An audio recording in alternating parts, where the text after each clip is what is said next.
Hello, guys. Happy Sunday to everyone. Thank you for tuning in. Hello, Jen. How are you? Hi, Lara. Good afternoon. I'm good. Happy Sunday, everyone.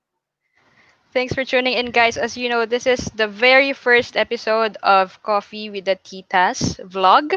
And in our first episode, we will be discussing this topic: demanding for a passing grade amidst a pandemic.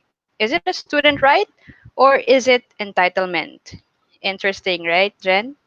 Right. Marami din ako naririnig ng mga questions and I'm very excited to discuss it with our coffee buddies this afternoon. Yeah, later on we will introduce our coffee buddies. But right now, I want to give you guys a short backgrounder on how this issue came to be. So let's present our PPT, Very Tita. Okay, all right. So it all started in April when the Commission on Higher Education said that it's up to the universities and colleges to implement a mass promotion policy for students amidst the COVID-19 pandemic. So basically, CHED Chairman De Vera told CNN that the institutions and professors have the academic freedom to decide whether to give students an automatic passing mark. So, syempre, kanya-kanyang decision naman yung mga student or yung mga university officials regarding this matter. Let's take a look at some of the examples here. All right. So first is Ateneo. The Ateneo Office of the Vice President announced that for both graduating and non-graduating students this school year, their semester will end on May 8th. So it already ended. They cut the semester short and they announced that the students will receive a refund amounting to 20,000 pesos from tuition fees and 60% from the lab fees. And maraming reactions sa naging move na to ng Ateneo. Of course, merong nagko-comment sa kanila. Meron din namang nagsasabi na that wasn't necessary. Let's go to the next slide. All right. So, example is this survey. According to President Duterte, out of the 99 state universities and colleges that was surveyed by the Commission on Higher Education or CHED, 91 decided to give numerical grades based on course requirements, and only six actually implemented a mass promotion scheme. And of course, this led to many, many protests. In fact, there is at least one student death related to this mass promotion issue. And it's 20-year-old Crisalin Vilance, a second-year student of Capiz State University. On her way home after searching for an internet connection to submit her class requirements, she met an accident when she was riding a motorcycle driven by her father. It's very unfortunate that she did not survive, and many students actually said or posted on social media that it's their school's fault because had they passed this student, this tragic death would never have happened. Next slide. So as mentioned, maraming students na nagprotesta and that's why some schools actually made some adjustments, no? Like UP. Before, UP was against mass promotion, but recently they made an announcement and they had approved all submitted appeals from more than 60 UP departments and colleges to be exempted from the enforced numeric grading system. Another school that made some changes on their policy is FEU. So initially, in an online statement, FEU President Michael Alba addressed growing concerns over the continuance of the semester, and he said that FEU believes that it is important in this trying period to maintain an evenness in disposition that balances health, safety, and well-being concerns with persevering in our educational mission. That was his initial statement. And as scheduled, the semester of FEU will end on May 27. And then FEU Student Council, it's called Central Student Organization, recommended an early termination of the semester, and they also recommended giving passing marks to all students. And just this week, I believe, or last week, FEU issued this update saying that all the online requirements will be optional.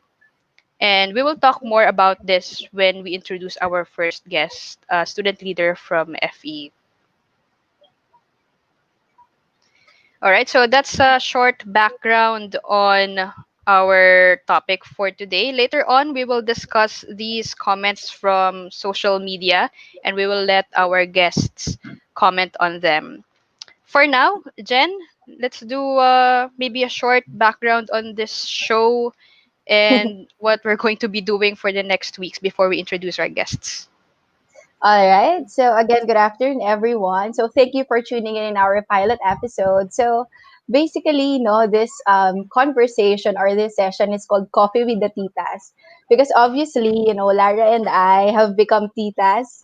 We've became aging millennials as days pass by. So we came up with this idea kasi, di ba, like knowing that there is a pandemic, hindi tayo makapunta ng mga coffee shops to discuss about the things that matter or things about our society or our advocacy. So we thought, sabi namin, baka we can do it in an online platform, no? So moving forward, as we go on with our other episodes, we want to engage more people, especially the youth, to discuss about things that bothers them or adulting perhaps. Yon. So this is a community. This is a virtual kapihan wherein conversations matter. So I think Right. that's And it, if Lara. Yeah, if you want us to discuss any topics, just leave them on the comment section. We can already see that there are some people saying hi. I believe we have some audience members watching live. Thank you to all our friends and family members. We can actually show their comments. So let me flash some comments. So first Luna. Hi po. Hi, Josh. Hi Josh. Thanks for tuning in. We also have here some fellow FEU students. Hi, Kuya Aaron. I hope you Pero are well. napansin ko tong mga nagko-comment sa atin, puro mga tito at tita rin. Yes, may mga Napansin mo halaman ba, na ba Jen? kayo? Yes. Speaking of being a tito and a tita, what makes you a tita ba, Jen? What makes me a tita is basically, well, I'm aging ko. Kala mo naman ang tanda. So basically, well, usual things that tita do. So, I'm taking care of my plants, which hopefully hindi sila madamay sa pandemic, no? Super fun na din ako to visit like mga appliance centers, ganyan. Baking wear talaga as in. And I think the most ultimate is like sleeping time talaga, 10 p.m., no? Pag naka 10:30 na ako, talagang I'm very cranky na eh. So I think that's a sign of aging, no? Instead na pumarty ka, like, tulog ka na lang, ganyan, or Netflix. How about you, Tita Lara? Well, same really. The fact that I'm spending my Sunday afternoon with another aging millennial conversing over coffee, I think that's a sign that I'm becoming a tita. But also the kitchenware, really. I'm becoming Yeah. more and more fascinated with kitchenware. And in fact, last Christmas, the first or the number one thing on my wish list was a nonstick pan, which I got, by the way. So thank you to that colleague of mine. Alam All mo, ang right. dream ko as a tita, manalo sa raffle. Never pa ako nanalo sa raffle. So, feeling ko hindi ako certified tita. Ikaw ba? Hindi pa rin, pero baka this year na yung time ko. Alright. Oh, by the way, as you know, or some of you may know, outside this vlog, we have full-time jobs. I'm Mm. actually a marketing specialist at an education company, and on the side, I have an NGO that I co-founded with Jen. It's called the Second Chances Project, and basically, we give employment opportunities or we help ex-convicts get a job. Can you talk more about that, Jen? Plug lang natin.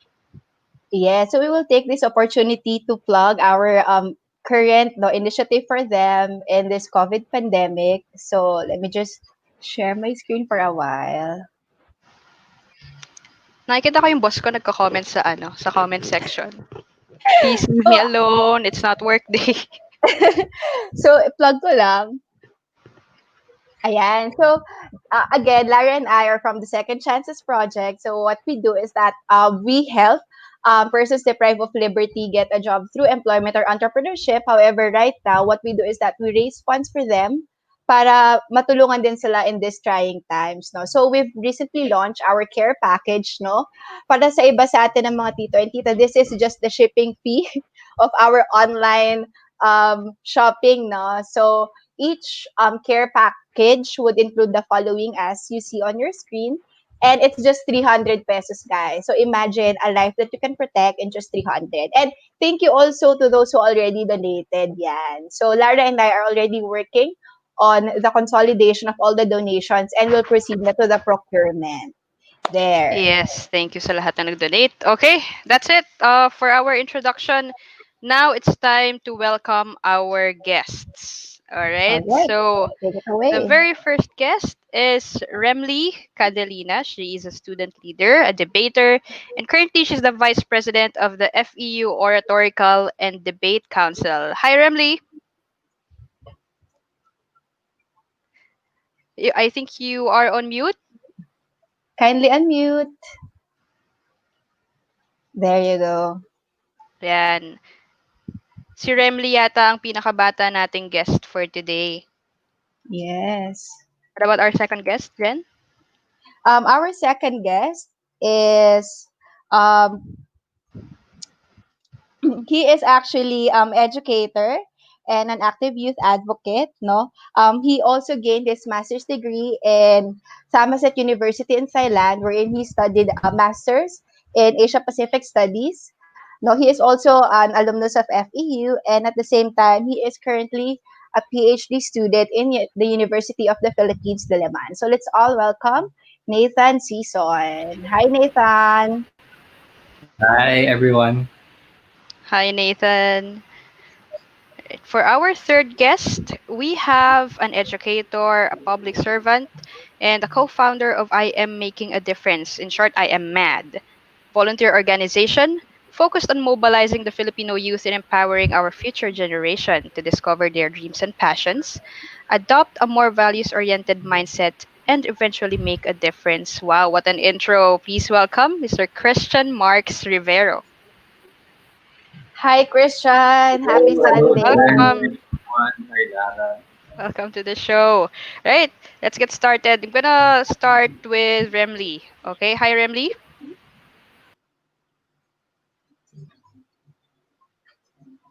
Hello, can you hear us? We can't hear you. Maybe you're on mute, Remley. Sorry, we are all titas, so we are not I'm good with managing the panic technology. of the technological difficulty. Remley, you're on mute. She's not on mute, but we can't hear her. So let's maybe talk to Ayan. Nathan first. Or do Ayan, you I think hear? she's back. Hello, Remli.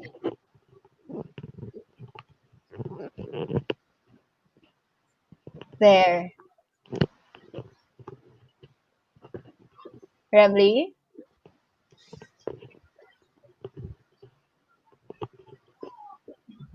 Do you hear her, Jen? No, how about you? No, I don't hear her. So let us try to fix that, Remli. For now, let's talk to Nathan. All right. For a Okay. while. We'll be back, Remli. Hi, Nathan. Hi. So we'll go with you first, Professor Nathan Season. So, kumusta ka Okay. naman? Sige. Kumusta naman? Busy-busy ang mga webinar natin dyan. Kaya ka, I'm okay. I just did one yesterday. I did a lecture on Philippine history. Wow. And thank you so much, Nathan, for accepting our invitation in this pilot episode. So, Sure. knowing the kwentuhan topic for this afternoon, no, we just want to pick your brain on the idea, and hopefully you can open the minds of our viewers also regarding the issue, no. So as they know, you are currently an educator. So for our first question, what were the measures? Um, what were the measures that the university or your university did in line with the COVID-19 pandemic? Mhm. So I think I'm gonna speak maybe in behalf of, because I belong to two universities. One is UP, which I am a student in. So iba yung naging approach nila. But right now, in my work sa FEU naman, sa FEU, what the university did, what our institution did in FEU was really to, it was really a hard decision because you can see that we have a lot of students who has expressed their views online because there are different universities who napakinggan natin yung mga clamor na nagsasabi that we should pass every students regardless because the COVID pandemic has caused a lot of emotional stress, anxiety, etc. And because of that, universities really had to make a decision. And as for FEU, there is no mass promotion that was decided on. But instead, what we did was FEU extended the deadline for completing the requirements. I think in terms of completing the requirements, the time period given was also very reasonable. Students will have ample of time to complete it.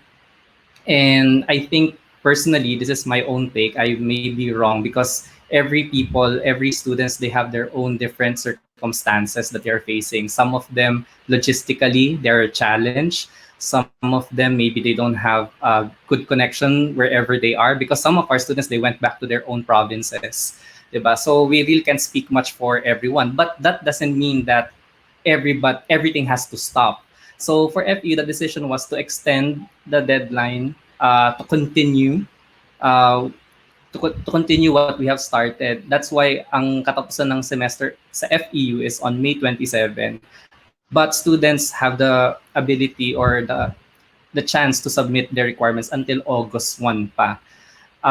So I think things will go back. We hope that things will go back to normal because we cannot really just sit back and not do anything. We also have to look at the long run, holistically, collectively. How would employers look at the transcripts that didn't have any numeric grades? It's so sad to think and unfortunate to think, but that's how most employers would look at candidates, potential candidates for in terms of applying pa. So yun yung isa sa mga ginagawa ng FE ngayon to extend. And also at the same time, sorry, just want to add, really nobody expected the pandemic to happen and everybody was caught off guard. And because of that, luckily in FEU, we have an online learning mechanism or platform called Canva. So we continued using that. And somehow we are prepared, but not 100%.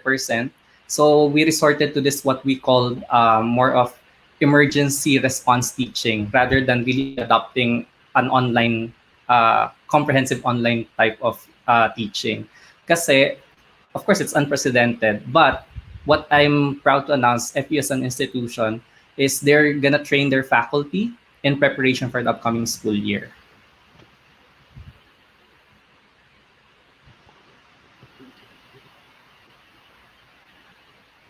Jen, I think you're on mute. Hello. Ayan, sorry, tita. Ayan. Can you hear me now? All right. Yes. I was kind of Yeah. worried that my dogs kasi would bark. Anyway, so for the next question, what's your opinion or what are your personal thoughts about the way that the policy was crafted by policymakers in terms of how universities handle the current situation? I think in terms of policy making, different institutions would have different ways in going about it. As for FEU, it's really more of a top to bottom approach. The mandate has come from the upper management, and I think they really know what is best. They also consulted for sure with the different program heads of the academic institutions, the different deans, and they had brainstorming in how to go about this event. So that's how they do it in terms of crafting. And I also think that FEU has a very vibrant group of student organizations. I believe that the student organizations has also voiced out their own side. And I also would love to believe that FEU administration has listened to the students in what they also wanted. And of course, it's all about meeting halfway. I think later on we're gonna discuss about the differences between privileged and a right. So mas malilinawan tayo tungkol doon. Yes, I was actually very excited to know the difference, no? Kasi also as a tita, parang yung mga nakikita ko sa social media, what's really the difference nga ba of entitlement and students' rights, no? Inisip ko minsan baka generation gap Mm. ba to? Or is there really a fine line Yeah. between? Grabe And yung generation. Mm-mm. mhm. Grabe yung generation gap. Oo, feeling ko hindi naman ako year 1970 something pinanganak, pero parang alam mo 'yun, iba kasi how, things are right now. Right, Lara? Kasi, we've been batchmates, pero iba lang din how the Mm-mm. situation is being handled, right? So next question, Nathan, Mm. ikaw as an educator, how do you actually adjust to the current to the new normal, no, in the education system and in the university policies? Oh God. Well, as a young educator and using online platform, kahit ako rin sometimes nahihirapan. Uh, to dito, I really need to learn.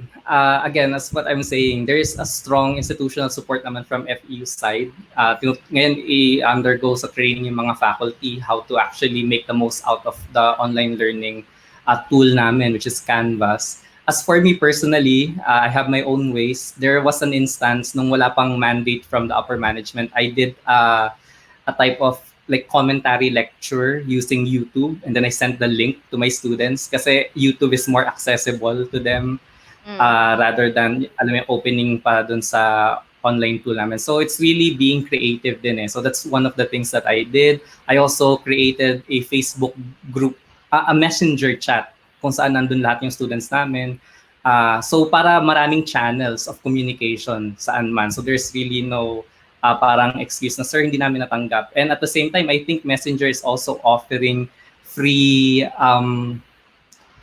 without even data, 'di ba? Na pwede nilang makita or mabasa yung mga messages. So those are the things that I did in terms of adjustments and you know, the new normal, I just want to put this out there. We really can't say yet what is the new normal. The new normal is something that different institutions would actually constitute. And everyone would have their own different ways on how to go about it. The problem here is that there would be different comparisons. Like, for example, how this particular university has handled this situation versus another university. And of course, there would be different views as well, depending on the circumstance of either the student, the parent, or the actual university or institution. So, really, the new normal is more of like different realities happening uh, all together or simultaneously. And because of that, it may cause societal confusion to people. Kasi when we have this saying na ito yung new normal, it means that people would be abiding to this new reality. But again, different realities uh, would exist depending on on the actual institution, the people, the circumstance, the economic stand of a person. I actually agree with you, Nathan, in terms of like an education advocate perspective. No, you cannot have a one size fits all policy kasi you also have things to consider nga such as Mm. economic. No, ano ba yung learning capacity ng mga students, and at the same time yung Yeah, capacity yung of pa. the teachers to teach. No, so I agree that you cannot apply one policy to all, and I think there is also a power of contextualization, no, on how we address Mm. the problem right now. How about you, Lara? Yeah, gusto ko mag-comment dun sa sinabi ni Nathan, no, how educators cope with the pandemic. Because we hear a lot from students, we hear a lot of complaints, some supportive comments as well, but we rarely hear from the other side, the educator side. And this concerns me because my mother is a teacher. She's an aging public school teacher. And I'm helping her with so many online things because they weren't really trained to hold online classes. She couldn't do Excel, and these things, we should also talk about it. What's it like to be an educator during this pandemic? I think we can talk more about it later with our third guest, and Mm. our first guest. But it's interesting. A very quick comment lang. Like right Mm-mm. now, I need to read essays online. I really love reading pagka hard copy. I'm more of the Totoo. traditionalist, mas masarap yung sa akin. Yeah. Yeah. So, yeah, just Uh, small adjustments. Then. Yeah, yeah. And I think the adjustment goes both ways, no? Both student and teachers as well. All right. So thank you Mm. so much, Nathan, for your thoughts. No? We'll have you again later, no? We'll proceed first to our other guest. So Lara, take it away. Maybe we can go back to Remley. Yeah. Hello, Remle. Is she in this virtual room? Hello, Ate. Can you Hello, hear me? Remle. We can hear you now. Yay. All right, perfect. Now, I'm gonna ask the question right away. No, Nathan mentioned some university policies that were implemented during the pandemic. I'm not sure if you heard it, but do you have any clarifications, or do you agree with those policies? No clarifications, but when it comes to the policies, Ate, I do, in a certain extent, agree that FEU is trying its best to compromise. They're looking for a level that reaches both student and the economic aspect of being an institution. But I also think that to some extent, some requirements still remain unrealistic. Like, I'm privileged enough to be in a department where they took it easy and like made it a little lighter for the rest of us for us to meet the requirements. But there are some departments that took it to the next level. For example, I heard that one department required the professors to ask for 8 to 9 requirements for the semester to end. And I feel like these are some things that weren't addressed and are only posted in like community groups of students where we hear their actual complaints. I even noticed or read posts about interactions between professors and students where professors reject extensions because it's a bother, for example, for their time, or it's a bother for them to extend their patience because a student is unable to reach their requirement or reach the deadline. Okay, well, thank you for sharing that, Remly. Of course, if any FEU official would like to confirm or deny that some of their professors are actually requiring 7 to 8 projects for the student to pass, we of course will welcome that and we will publish your statement. But if let's say it's true, how do you think, or how did students react to these kinds of requirements given to them?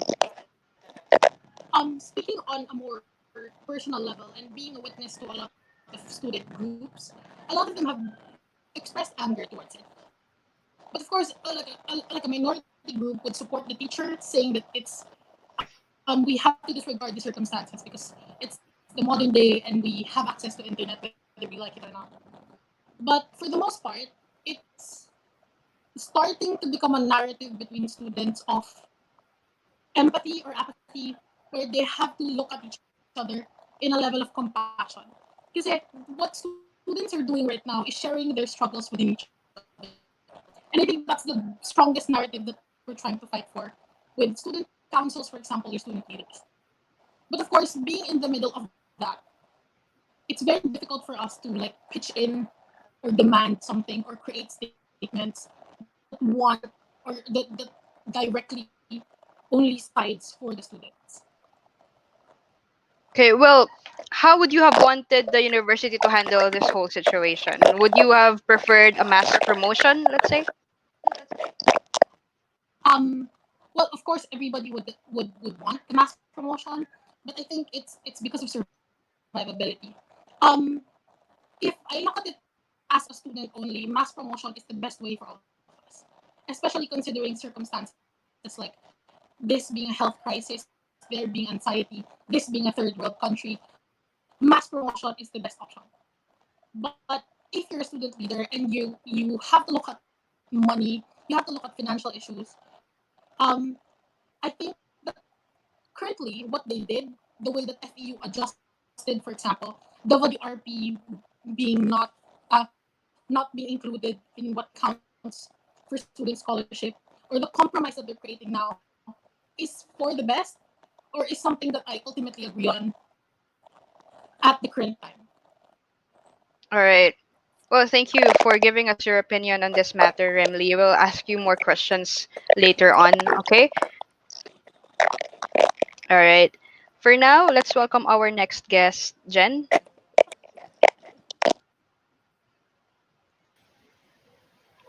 Okay. So who will ask? Hi, Hello, Christian. Christian. Hi Jen and hi Lara. All Eh, right. So I'm sure you've been listening to our conversations with our other guests, and I'm sure you Yes, have a lot to say. But let me ask the first question. How do you differentiate student right from student entitlement? Kasi you heard both sides, right? You yes, heard what Nathan was saying as a facilitator or as an educator in the institution, and you also heard the side of a student who said na there should be more compassion yes, from the educator side. So, what do you think? What's right? What's a student right, and what is entitlement? yes.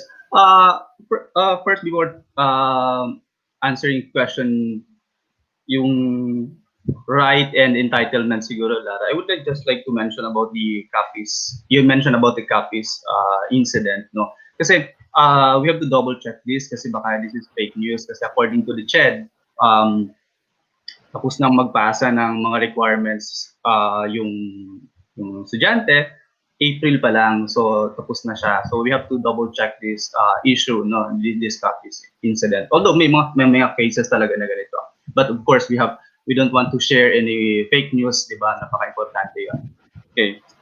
Asking about if it is right and entitlement, ano pa yung pinaka streamline na nag-divide sa dalawa. This is both right and entitlement kasi when siguro this is rights ng mga bata na mapasa pero hindi nila rights hindi sila magiging entitlement ito kapag halimbawa nagde-demand sila ng higher grade instead of passing grade. So yun yung Mm. entitlement. Kasi uh, in this pandemic hindi na importante kung ano ba kung pasado ka ba or I mean kung gaano ba kataas yung grade mo or 'di ba? In this time of pandemic, ang pinaka-importante ngayon is how to survive, 'di ba? Um entitlement na yung magde-demand ng mataas na grado instead of passing grade.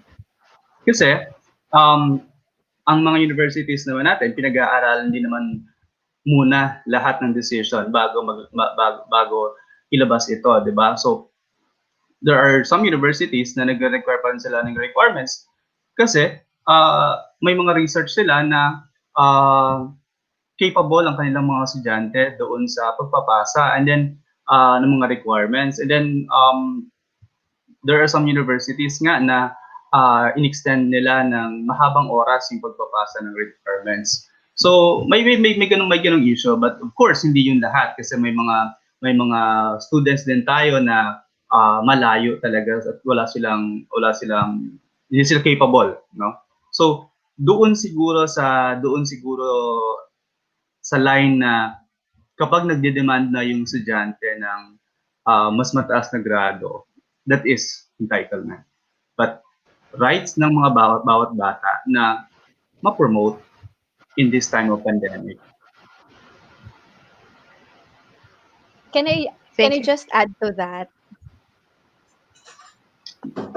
Yes, Jen. Can I just add to that? I think also kasi ako personally in my perspective, no, entitlement is when you're asking for something pero wala ka namang ginawang effort to achieve it, 'di ba? Yes, Kasi studying is our responsibility and as part of our responsibility, no, kailangan mag-comply din tayo dun sa mga bagay na nire-require sa atin. I think nga if you got a passing mark na ano na yun eh, like I mean a high perfect mark, it's already a bonus, 'di ba? Pero before one demands something sana, like, you also get to check, like, ano ba yung ginawa mo for you to achieve it? Yun. yes. That's my perspective. Kasi lalo-lalo na ngayon, 'di ba? Hindi naman tayo, I mean, na-surprise tayo nitong pandemic nito eh. So hindi Mm. expected, 'di ba? So the only way is really na I mean my own opinion, my own perspective the only choice talaga is i-promote yung mga estudyante. But of course, hindi naman din ganun kadali yun gawin sa mga universities, di ba? Kailangan meron din pa naman silang, kumbaga, i-justify din naman nila kung ito ba ay kailangan. Pero yung siguro, again, ulitin ko lang yung sinabi ko, yung asking for a higher grade than a passing grade is an entitlement. Right. Thank you for your opinion. And regarding the news kanina that we flashed about the death of a certain student, the source is a news article from Rappler.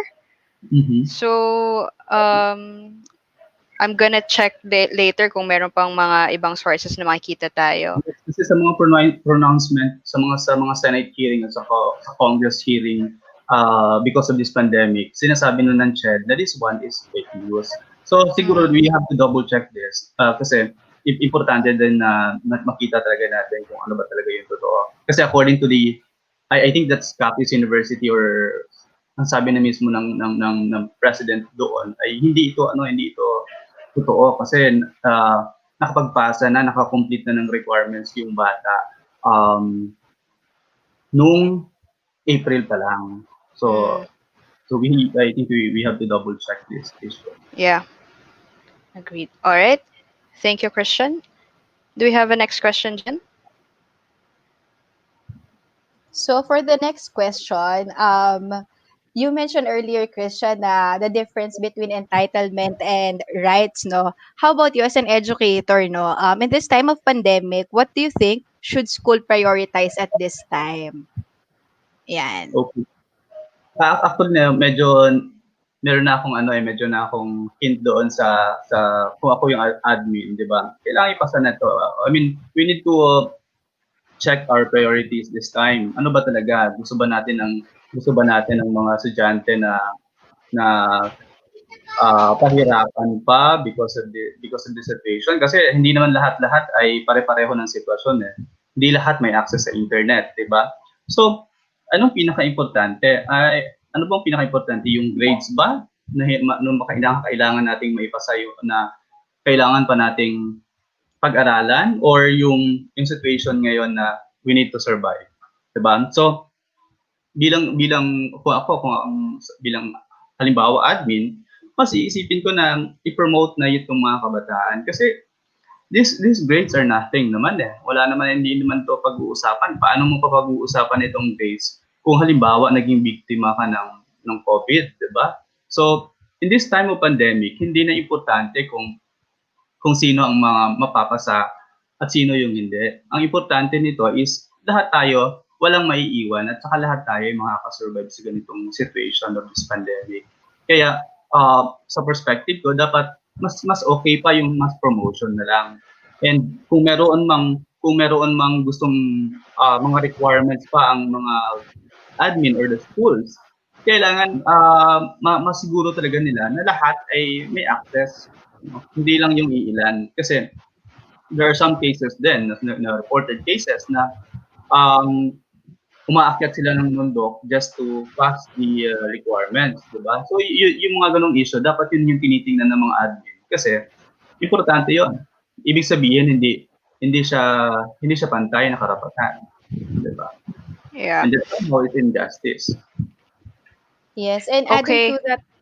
adding to that also, parang nakakalungkot din isipin kasi like tayong tatlo, 'di ba? We work in the education sector na hindi talaga pantay yung ibang policies, no? Sad to know though na may mga policies na there might be other students na might be left behind, 'di ba? But then again, we should also try our best to reach out to them. I don't know how, no? Pinag-uusapan din namin to sa team namin, but hopefully, no, we find a solution to also reach out to those na noong old normal ay naiiwanan na sila ng situation ng education. Alright, next question, Lara. Before that, Jen, meron tayong update, no? One of our viewers sent the CHED's official statement regarding the student who died in Capiz. Let me just read the gist so our viewers can be updated. Ito lang yung summary. So according to CHED chairman, he said, I strongly condemn this distorted and unfounded claims of these student groups. There are only two subjects in the BS Criminology program where teachers required online submission of requirements and internet access. As per the record of the concerned teachers, the student who died in fact passed all requirements of her subjects requiring online submission last April. So this is what Christian said earlier, and that's also what the CHED chairman is saying in the official statement. So, of course, that's another perspective. Yeah, Just so an most update. like yeah, Yeah. so most likely, no, knowing na yung update on the news, it might not be Yes. the Mm-hmm. school requirements that caused the The casualty. death. Yep. Okay, all right. So next question, Lara, please. Okay.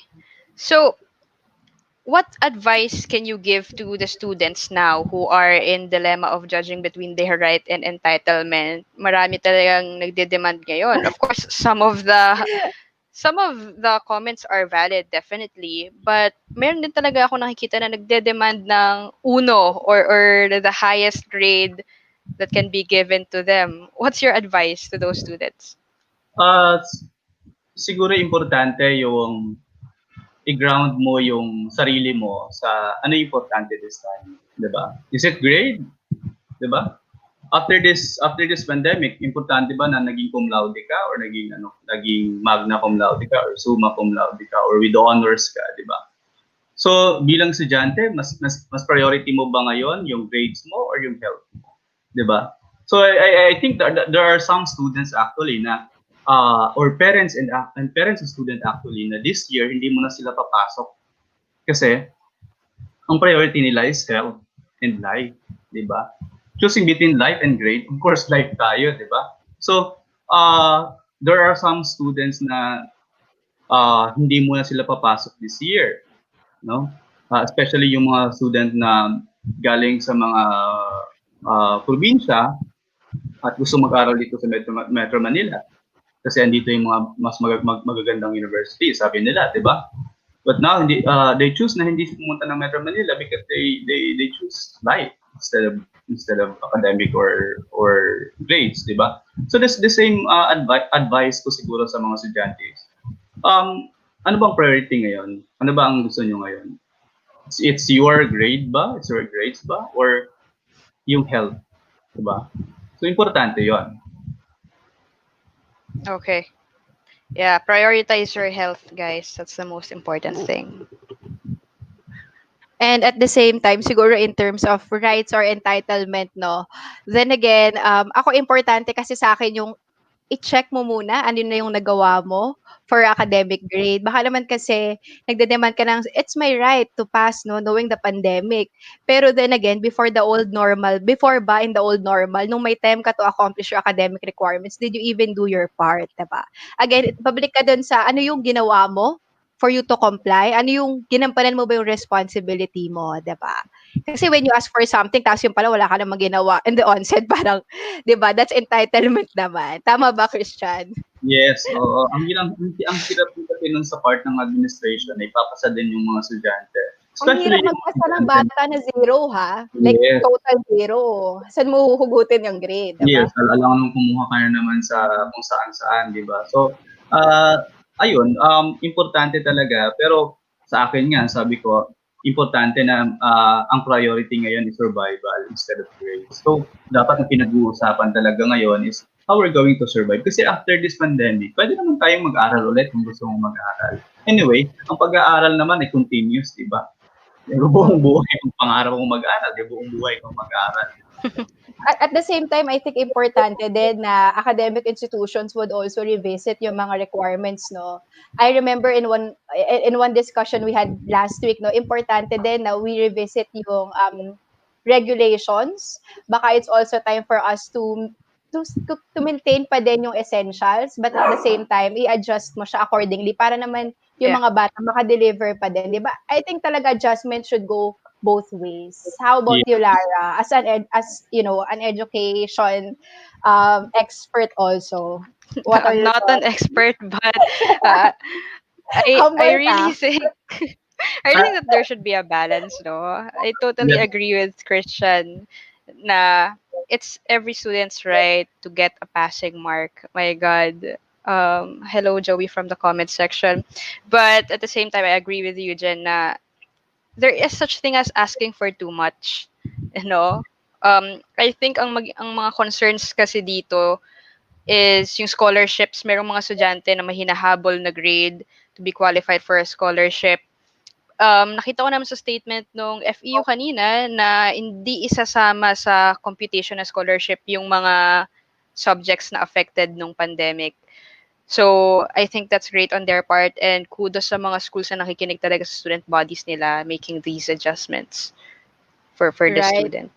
And also siguro not only FEU but other academic institutions, no? I believe Like nasa UP, yeah. democratic pa din tayo na bansa kung saan, consultation is very important. Yes. Yun. At yun Correct. lang din sa sinasabi mong review din ng buong education sector yung curriculum, no. Importante kasi makita din kung ano talaga yung essential doon sa mga pinag-aaralan, di ba? So this time actually there are moves, no, from CHED and DepEd actually na talagang check nila kung ano yung most essential learning na lang, yung essential topics na lang na ituturo. Major subjects, kumbaga. Yes, in this Actually, pandemic.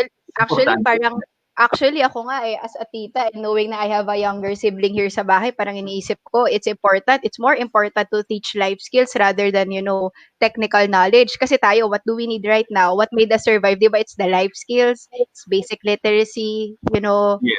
interpersonal skills, resilience, yun. Parang yun yung, as a tita ba, yun yung gusto kong ituro sa mga bata na ngayong time na ganito. Hindi yung number of words na nasulat mo sa essay or what. Yes. Maghalaga ng halaman, ganun. Jen.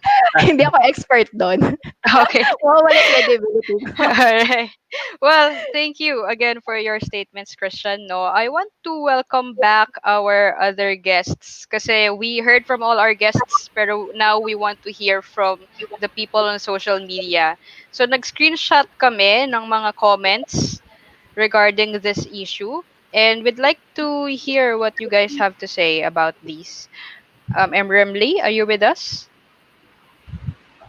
If you have questions, guys, please feel free to write it in the comment section. Kung may gusto kayong ipabate na birthday ngayon, Char. Okay, Jen, can we flash our comments? Okay. Puro greetings eh. Guys, pengen naman ang question. Yung mga social media screenshots natin na ipapa-comment natin sa ating guests. Okay. Can Yung we the what flash netizen those? says? What netizen said? Yes, Okay. yes.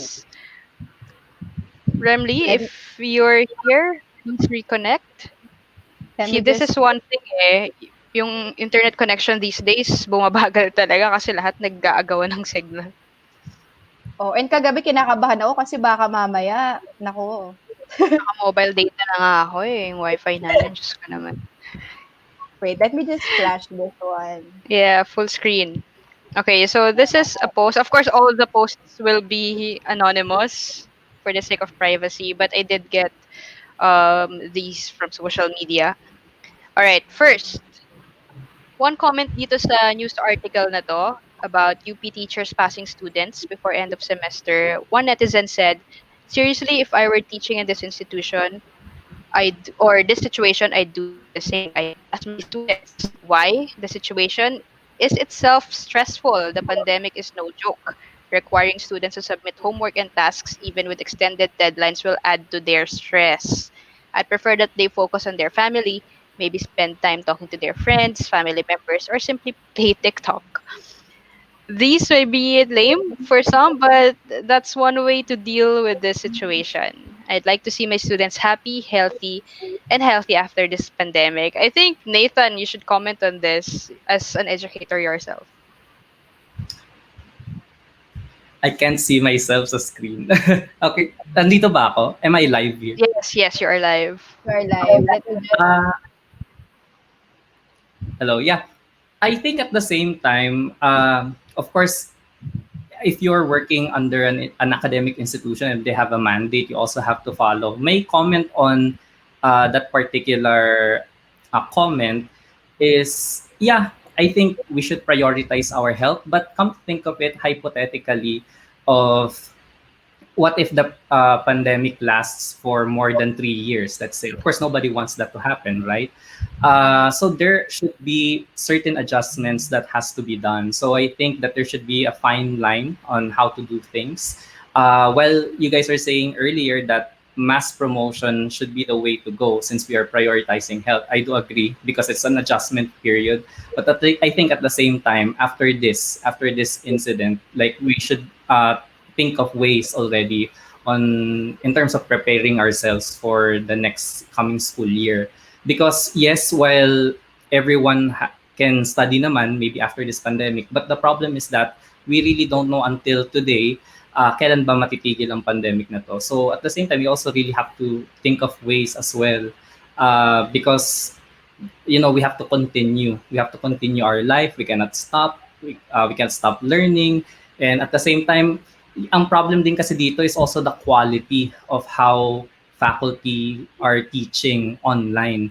Sometimes we just have the means to, we just have like the online means pero wala naman sa kalidad ng pagtuturo. So baliwala din yung natututunan. And also the preparedness of the students to face such things logistically, emotionally, financially. Ano yung mga susunod na paghahanda. But yeah, I do agree with the comment given kasi it's an adjustment period that at this moment, yes, we should pass because we should prioritize our health and we are all in a state of shock. Thank you, Nathan. You're right. Kasi hindi pa tayo right now, hindi pa natin iniisip yung long term eh. Paano nga kung mag-last to? Sana hindi. Paano kung tumagal siya? Hindi naman Mhm. pwedeng automatic pass lahat, di ba? So, as we go, dapat merong adjustments na gagawin yung both students and university officials. Do you want to comment on that, Christian? Yes, Lara, ako, I would agree to this comment din, no? Kasi, again, hindi naman natin pa tinitingnan dito kung hanggang kailan tong pandemic. But our point lang is, this time, at this moment of this pandemic lang naman, na may pasa yung mga bata kasi this is very important. 'Di ba? Karapatan din nila yun kasi hindi rin naman natin alam, hindi na surprise din tayo lahat dito. But of course, doon sa education must continue, no? Doon sa idea ng education, ng continuity ng education. Ibang usapan naman 'yon, 'di ba?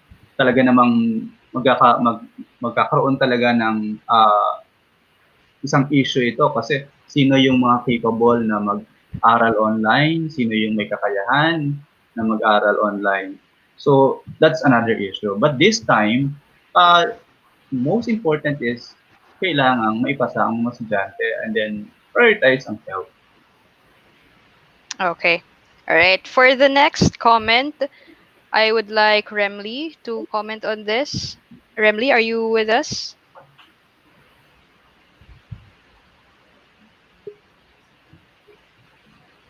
Hello, is Remle here?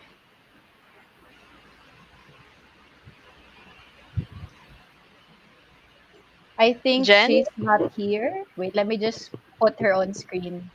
Okay.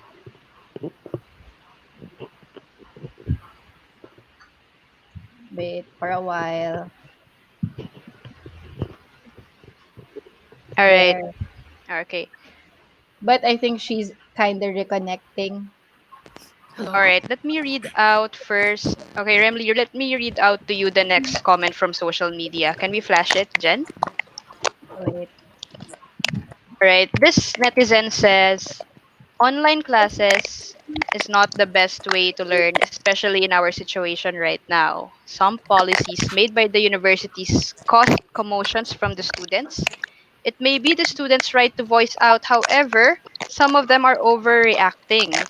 Parang isang pagkakamali lang ng teacher, agit, agit na agad. Sorry, I'm not familiar with this word. Legit, Pare-parehas legit. tayong agit na agad. Pare-parehas tayong apektado ng mga nangyayari. So what's your comment? Are students overreacting, Remley? What do you think? Um, I'd like to think that they're not, because I think that the biggest issue that students are feeling right now is that everybody thinks that they're lying their way into passing, or everybody thinks that they're gumagawa ng excuse or exaggerating things. During a pandemic or during health crisis, there should be an assumption that everybody is struggling, whether it be physically, emotionally, or mentally. So I feel like students technically, siguro some of them, 1 out of 10 out of 100 would use this as a way to take advantage of the system. But I think that it's very rational to justify na nahihirapan talaga sila, or that their mental health is deteriorating during this time, or that there's a lot of anxiety of their loved ones or their health, etc. Thank you, Remly. I want to comment on that because we've been talking about health, physical health, and that's very important. But at the same time, our mental health is also very important.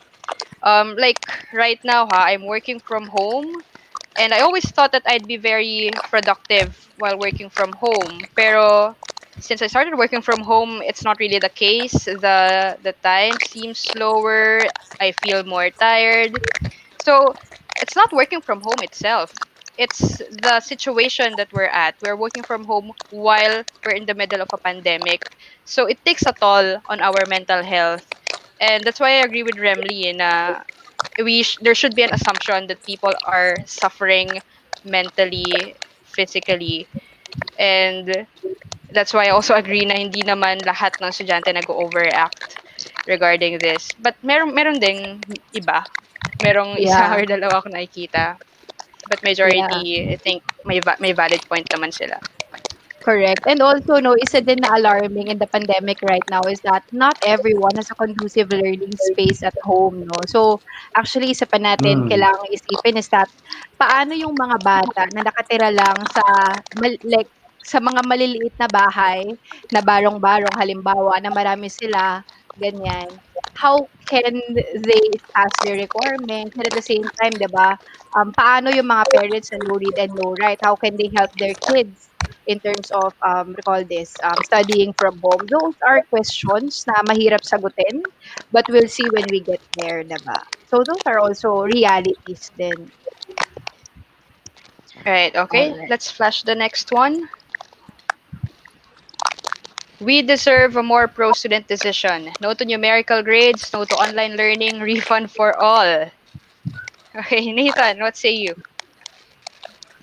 Ako talaga, guys. Well, I don't own a school. No, actually, okay. Coming from the side of how I wish, diba? Well, I think here's how it goes. Kasi different students would have different take on that eh. We have students na mga naghahabol din sa kanilang cum laude, magna cum laude, or mga GC kind of students. And they would all, I also study, di ba? I study sa UP, and I have some of my classmates na they actually want a numerical grade, or di ba? Sabi lang ganun. Whereas some of us na gusto rin is automatic pass regardless. So I think, what is a pro-student decision ba? Because different students inside an academy would have different takes on that, especially if you have the capability to actually continue your class online or to continue to submitting the requirements. But again, there's really no one thing yet that can fit everyone. So sa tingin ko ngayon, yung sinasabing we deserve a more pro-student decision, it's quite tricky pa because we don't know what is a pro-student decision yet, because it could actually be it could backfire later on sa mga students kapag yung transcripts nila would be just purely pass, pass, pass, and then later on employers would be looking at that as a means of whether to hire them or not. Kaya kailangan kolektibo yung decision making eh. The academic institution is just one side, but also in terms of employment is another side as well. No to numerical grades, I'll leave that. I think everyone should be given the rights kung ano yung dapat piliin. Pero different institutions then would have different take. No to online learning, again, it would depend. There are some universities who are really ready for online learning. There are some who are not. There are some students logistically wala sila, kagaya ng sabi ni Jen, there's no area for them sa bahay nila to actually study. Refund for all, I couldn't Refund for speak all, for that. ayan. Some Is universities, they this did give a refund. Other universities, no. So, is this a valid request, Christian, for a student to get refund for it It's will be studying at my Private, online? charge. syempre. uh, I think ang doon sa question ng demand for pro-student decision, ang hirap kasi i-identify ng mga estudyante Mm, kung ano ba yung pros sa kanila, di ba? correct. Kasi importante na ano ba yung perspective din ng admin sa mahirap kasi kapag ikaw na mismo yung nakaupo doon. Madaling sabihin na it should be a pro student, pero dapat itong mga ganito, meron naman tayong mga student council, so pwede natin siyang daanin sa student council para makita ito ng admin, di ba? Kasi meron naman tayong platform para ipakita rin kung ano yung side natin, ano yung side ng mga estudyante, di ba? Pero doon sa yun nga, another second emotion lang doon sa idea na no to online class. Totoo naman 'yun kasi there are some students na talagang they're not capable talaga doon sa online learning o sa online class kasi nga wala namang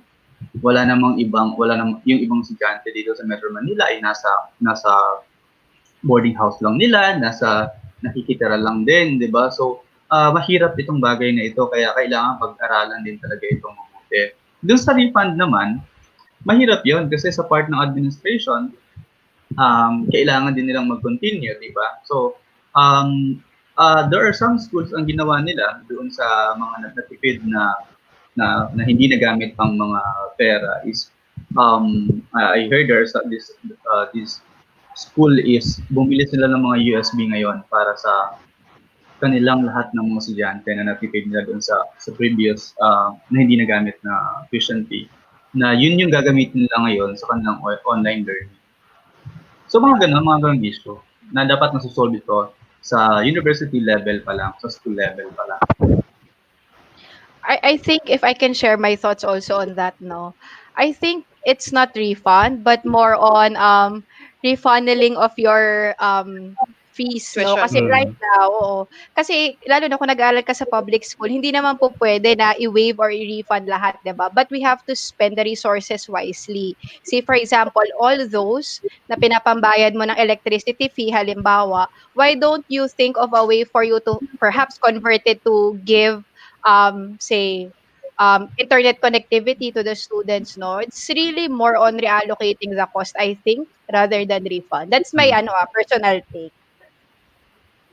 Yeah. Mm. Again, at the university Yeah. level, they have to come up with their own strategy. Kumbaga. Correct, correct. Alright. Let's do the next one. Alright. Our side on mass promotion. Granting mass promotion is not that easy. It will cause permanent consequences to the industry in the future if we promote students with unready skills and Mm. knowledge. We understand that not everyone has access to the internet, but we want you to consider this as one of your learning materials, as this is a part of being a 21st century college student. After all of you are free tuition beneficiaries. I think this is one of the posts sa isang state university group. Mm. All right, I'd like to hear from Remle regarding this comment. What do you think yung consequences daw of mass promotion? Um, I, in a way, I agree that it's going to make unprepared individuals go into the working environment. Pero kasi ate, it's really a matter of survivability at a time of pandemic. Parang, um, you're trapping students into a lot of circumstances. And mass promotion, in a way, is just letting them, like, get one thing off that level of stress, even at that age or at that point in their life. So for me, although sige, it's impossible to have mass promotion on all universities because not all universities are financially capable. I just think that it's not selfish for students to ask for mass promotion simply because it's not just them not wanting it, but also the circumstance telling them that this is what's best for them. You know. Thank you. Nathan, what about you? What do you think of this? Lara, can I see again what was the exact comment? Mass promotion is what?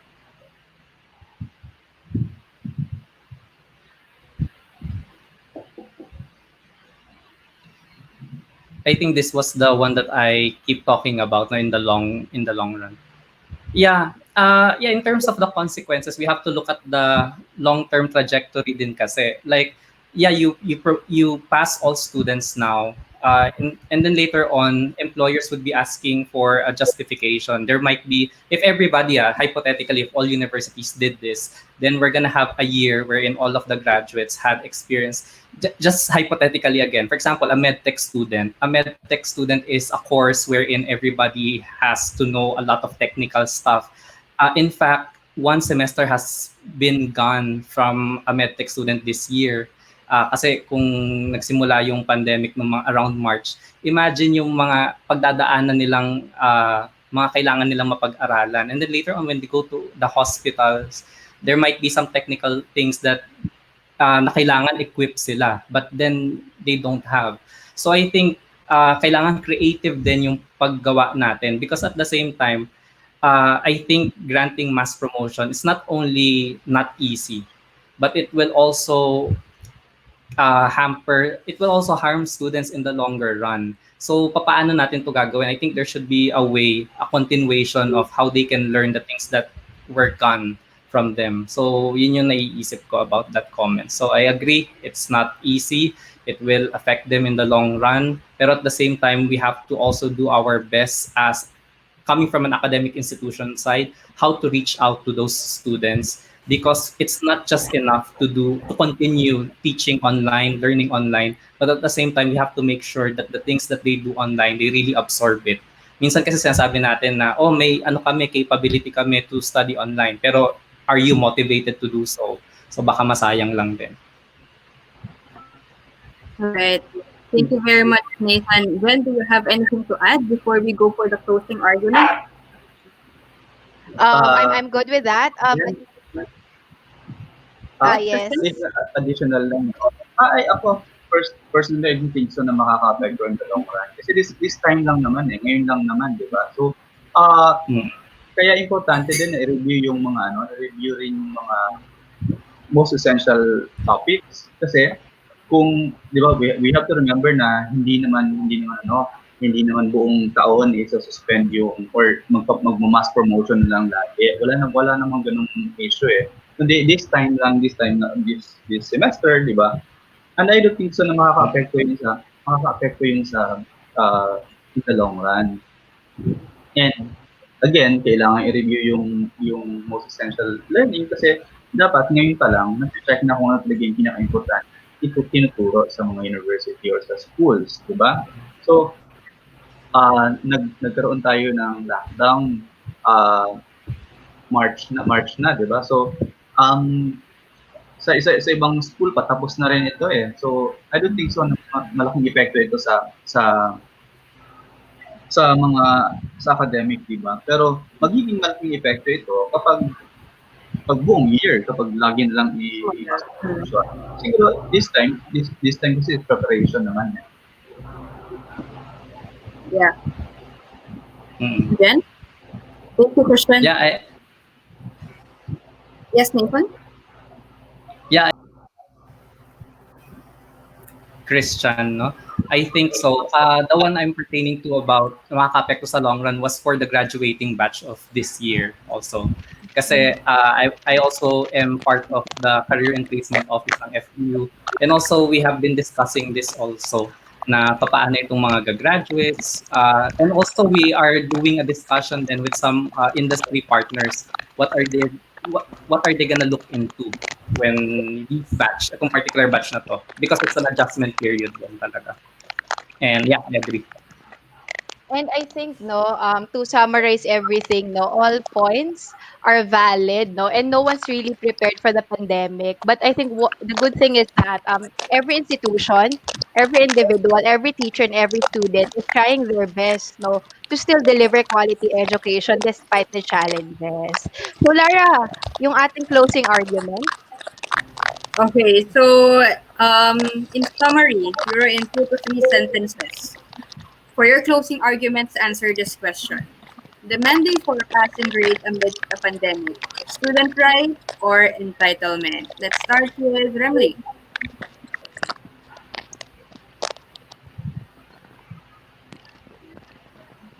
Remle? Oh, sorry. For me, Student rights or demand, entitlement? demanding for passing grade amidst the pandemic is a student right. I want to add to what I said earlier.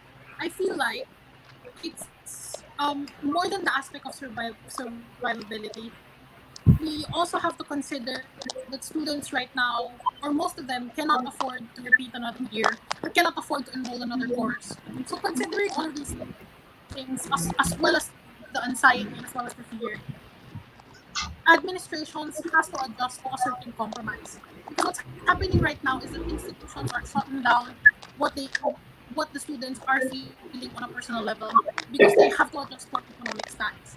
And overall, I think what's best right now and what's best for the future is for us to cater for the youth that is going to work for us later on. So yun lang. All right. Thank you, Remle. Christian.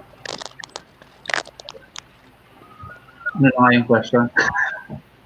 So, demanding for a Into passing grade into amidst time. a pandemic. Is it a student right or entitlement? Just to summarize for your closing argument. Yes, for this this is actually a student right. This is not actually entitlement. They have all the rights to demand for mass promotion in this time of pandemic.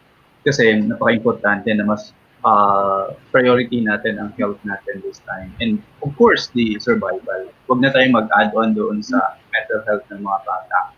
And I don't think so that this is entitlement kasi lahat naman tayo ay concerned sa ating individual needs or sa mga kagustuhan natin. But at this time of pandemic, hindi dapat natin iniisip yung mga grades natin. Most likely, ang iniisip dapat natin is, how are we going to survive this pandemic? That's it. Thank you. Great. How about you, And Nathan? Yeah, honestly, just want to add to the discussion of rights and entitlement. When something is really innate to you, therefore it is a right. But when something is given to you in terms of as a permission, granting you to be able to have something, then I think that is an entitlement. And as you can see, the reality as of the moment is that different academic institutions have really different ways to go. So therefore, while some students, depending on the academic institution that they are in, have the right to be automatically be passed given their mandate, there are some students who don't have such privilege. That's why I would call it more as an entitlement. And how I see the realistic situation right now because iba-iba nga bawat academic institution. But nonetheless, for my closing, I really think that what we should prioritize now is your health. I keep telling my students that if you don't have the capability to actually do your online requirement, even if EU may kailangan kayo ipasang requirement, you have like until August to finish that. And I think communication right now really matters. I think wala namang pusong bato. You have to communicate well with your faculty members, with your professor na I really can't do this. I have a special need, just me individually. Kasi you have this institutional mandate eh. Pero at the same time, kung kabilang ka doon at naka-enroll ka na, I think you can also talk to your teacher na I'm here in maybe in this island, we don't have any internet, this and that. And I think they would understand. Again, I wish that everybody would be able to survive this. I mean, majority, all of us should survive this pandemic, but at the same time, adjustments has to happen. And I think the period that we are in now is really difficult, and everybody's still adjusting, both the academic institutions, both the students. But I hope, regardless of how we survive, is we should continue. You know? thank you, Nathan. For me, I noticed that we did have some disagreements. We didn't agree on everything, but we agreed on one thing, and that is the students' health, physical and mental health, is the most important. It should be the Yeah. priority during this pandemic. Correct. As for me, I think it goes both ways again. Do your responsibility as a student, and at the same time, the university or schools must also adjust on the needs of the students. But ako personally, education should never stop. No, let's do our best to still learn. May it be life skills or academic skills. Learning never stops. All right. Ayun. So And that's anything guys na you want to plug, yung ating oh mga yeah, guests? Sige, who wants to go first? It's your we have time a to small plug. business. Do you have plans? Yeah, Sige. ako I would like to plug my. So I started a YouTube channel already. So it's actually called The Pinoy Investor. Formerly, it's Nathan Sison lang yung channel na yon. It's about really spreading the message of how Filipinos during this time of pandemic or crisis be financially free or financially literate. So I'm doing a series of videos just sharing certain knowledge of what I've learned from other people. But at the same time, hindi naman tayo parang lugmok. No? So it's always an expansion of knowledge for me. And at the same time, I also upload certain videos, informative videos, like lectures that I've done in the past. And I would continue to do so. So if you guys are interested in that type of content, please subscribe to my YouTube channel and usap din tayo doon. What's the Thank name you, again? Nate. Pinoy The Investor? Pinoy The Pinoy Investor. Investor or All Nathan right. Chan. Nathan Season.